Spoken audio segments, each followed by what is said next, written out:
Bharatiya Janata party Telangana రాష్ట్రంలోని పేద ప్రజలకు విజ్ఞప్తున్నది. కాంగ్రెస్ పార్టీ మీ పుట్టగొట్టే ప్రయత్నం చేస్తున్నది. మేము వ్యవసాయదారులకు కూడా న్యాయం చేద్దామంటే వ్యవసాయదారులకు న్యాయం చేయాలని చెప్పి ఆలోచన రాష్ట్ర ప్రభుత్వానికి లేదు.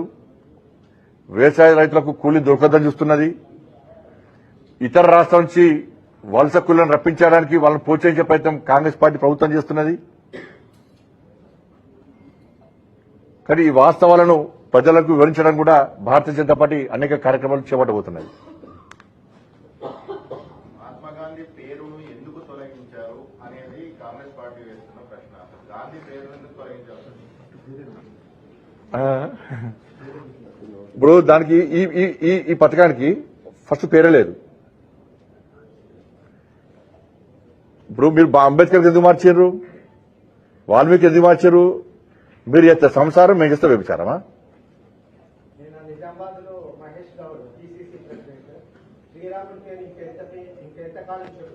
బతుకున్న రోజులు పెట్టుకుంటాం. బతుకున్న రోజులు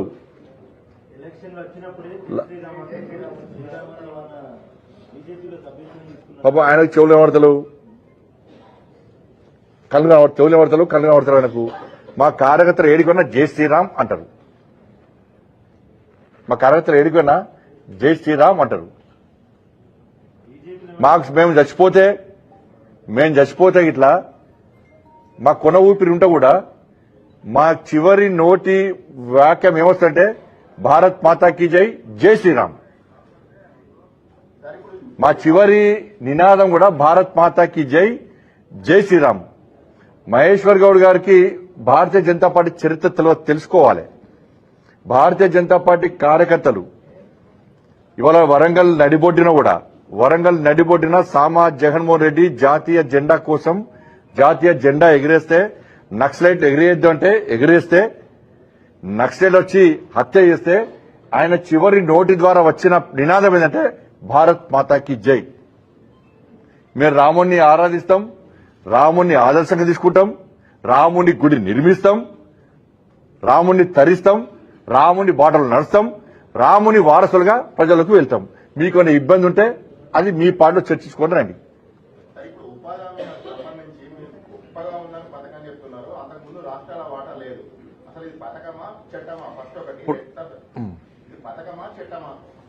రెండోది, దీనికి ఇంతకుముందు రాష్ట్రాల వాటా లేదు, రాష్ట్రాల మీద బలవంతంగా 40% రుద్దారని చెప్పేసి అభ్యంతరం. అన్ని రాష్ట్రాల నుంచి ఏ రాష్ట్రం అని మాట్లాడుతుందా? ఇప్పుడు దీనిలో బీజేపీ పాలిత రాష్ట్రాలు ఉన్నాయి కదా, హైయెస్ట్ మేమే ఉన్నాం కదా. అక్కడ రాష్ట్రాల ఇబ్బంది కదా. కేంద్ర రాష్ట్ర ఇప్పుడు అనేక స్కీమ్స్ ఈ దేశంలో అమలు పడేటువంటి స్కీమ్స్ అన్ని కూడా కేంద్ర రాష్ట్ర వాటాలతోనే జరుగుతున్నాయి. చాలా స్కీమ్స్. కాబట్టి ఇద్దరి భాగస్వామ్యం ఉంటే ఒక ఆజమాయిషి ఉంటుంది అనే ఉద్దేశంతో వాటా ఉంటుంది. అని వాటా పెట్టాల్సిన కంపల్సరీ పెడతారు. ఏ రాష్ట్రంలో లేని సమస్య నీకు దాని గురించి మాట్లాడు. మరి దాని గురించి మనం పేరు గురించి మాట్లాడుతున్నాం. మరి దీనికి ఉపాధి హామీ పథకాన్ని శానిటేషన్ అండ్ అగ్రికల్చర్ అనుసంధానం చేయాలని చెప్పి ఇది స్టార్ట్ చేసినప్పటి నుంచి జరుగుతుంది. అవి పత్రంలో పెట్టారు. ఇప్పుడు ఇది చెప్పిన కొత్త ఏం లేదు. ఎందుకంటే ఇంతకుముందు 15 రోజులకు అప్లికేషన్ ఇస్తే ఇవ్వాలని అప్పుడు ఉన్నది, ఇప్పుడు ఉన్నది లేదు. అప్పుడు ఇట్లా లేదు. అప్పుడు ఇంట్రెస్ట్ లేదు. అప్పుడు పని నిర్ణయించిన తర్వాత పని చేసినా చేయకుండా కూడా డబ్బులు ఇవ్వని లేదు. 15 రోజుల పట్ల ఇవ్వాలన్నది. కానీ కూలీ కంపల్సరీ పని చూపెట్టకుంటే 5% తో సహా ఇంట్రెస్ట్ ఇవ్వడం లేదు. పని ఇచ్చినా ఇవ్వకుండా పైసలు ఇవ్వాల్సిందే. ఇప్పుడు ఇంతకుముందు లేదు అట్లా. అలా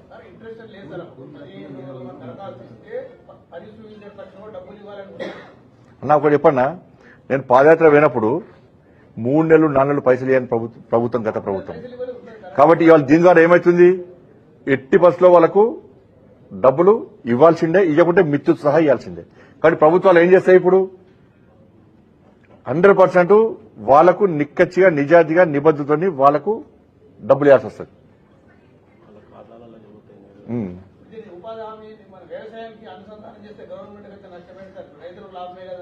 రాష్ట్ర దేశవ్యాప్తంగా చర్చ జరుగుతున్నది. దాన్ని చేస్తున్నది. ఇప్పుడు దీని ద్వారా వ్యవసాయాలకు కూలి దొరుకుతారని చెప్పన్నారు. పనులు ఇప్పుడు అది కూడా దొరికింది కదా. ఇప్పుడు కొంచెం ఆసరా వచ్చింది కదా, దాంతో ఆసరా వచ్చింది కదా. ఇప్పుడు వ్యవసాయదారులు కూడా ఇలా ఇబ్బంది లేకుండా అయిపోయింది కదా దీంతో. 120 ఇది పని, మిగతా ఆ పని.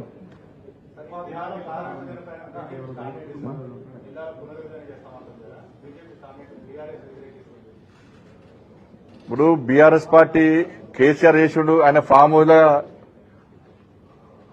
హౌస్ జాగలు వంచినట్టే. బిడ్డకు ఒక జిల్లా, కొడుకుకు ఒక జిల్లా, అల్లునికి ఒక జిల్లా, ఇంకో ఆయనకు ఇంకో జిల్లా. ఇష్టానుసారంగా వంచిండు, సొంత ఆస్తి వంచినట్టే వంచిండు. అవి శాస్త్రీయంగా లేవు.